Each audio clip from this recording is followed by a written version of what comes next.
Un peu plus de 2 ans après la sortie du film Bac Nord réalisé par Cédric Jiménez et qui s'inspirait du fait divers des flics ripoux de la cité phocéenne, BFM TV diffuse ce lundi 16 janvier 2023 un documentaire en 3 parties, offrant la parole aux différents acteurs dont 3 ex-policiers incriminés. Une première. L'émission d'investigation Ligne Rouge sur BFM TV diffuse ce lundi 16 janvier une nouvelle série documentaire événement en 3 épisodes, riche en témoignages, 3 anciens policiers mais aussi leurs avocats, des journalistes, des habitants des quartiers nord, Alain Gardère, préfet délégué à la sécurité des Bouches-du-Rhône en 2011-2012, Jean-François Jaffuel, commissaire de la division nord de 2007 à 2010 ou encore Joël Douteau, le père de l'un des policiers mis en examen. Les journalistes Jérémy Normand, Étienne Grelet, Élodie Noiret et Angèle Fontaine ont donné une tribune à ceux qui n'ont jamais vraiment été écoutés avant le procès qui s'est tenu en avril 2021, soit 10 ans après les faits. Affaire Bac Nord. 76% des retranscriptions des conversations entre policiers n'étaient pas bonnes depuis la rumeur de racket qui a mis le feu aux poudres, alimentée par la dénonciation vengeresse d'un ancien policier de la BAC, jusqu'au enregistrement dans les voitures, dont les retranscriptions ont été modifiées par le GIGN, en passant par les écoutes téléphoniques qui n'ont rien donné. La série documentaire décrypte avec précision une enquête à charger le fiasco qui s'en est suivi. 12 fonctionnaires de police ont été soupçonnés de vol, extorsion d'argent, de stupéfiants et de cigarettes de contrebande et placés en garde à vue pour association de malfaiteurs, 96 heures comme pour le grand banditisme et le terrorisme.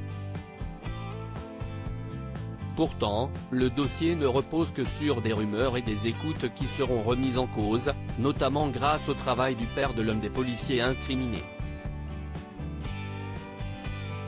Ce dernier se rend compte des incohérences dans les retranscriptions.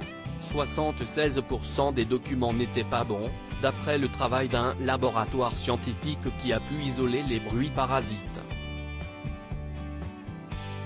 Ainsi sens, le produit pour voir s'il est frais, est devenu prend 500, sous-entendant un partage de butin. Et Virgile Reynaud, avocat de 4 policiers d'analyser, les écoutes, dans ce dossier, CIST comme Leiden dans les dossiers criminels. CIST la reine des preuves. Sans ça, il n'y a plus rien. Il y aura un avant et un après Bac Nord à l'issue d'un procès qui aura duré une décennie, et plusieurs mois de prison, les super flics de la meilleure BAC de France, avec un nombre d'interpellations par fonctionnaire qui est de 53 en 2009-2010 de quand la moyenne nationale pour les BAC est de 27-28, sont relaxés ou condamnés à des peines allant de 2 à 12 mois avec sursis pour des faits bien moins graves que prévu. En revanche, aucun responsable hiérarchique n'a été inquiété pour les mauvaises méthodes de la BAC Nord, inhérentes à la politique du chiffre, décrétée par Nicolas Sarkozy, alors ministre de l'Intérieur.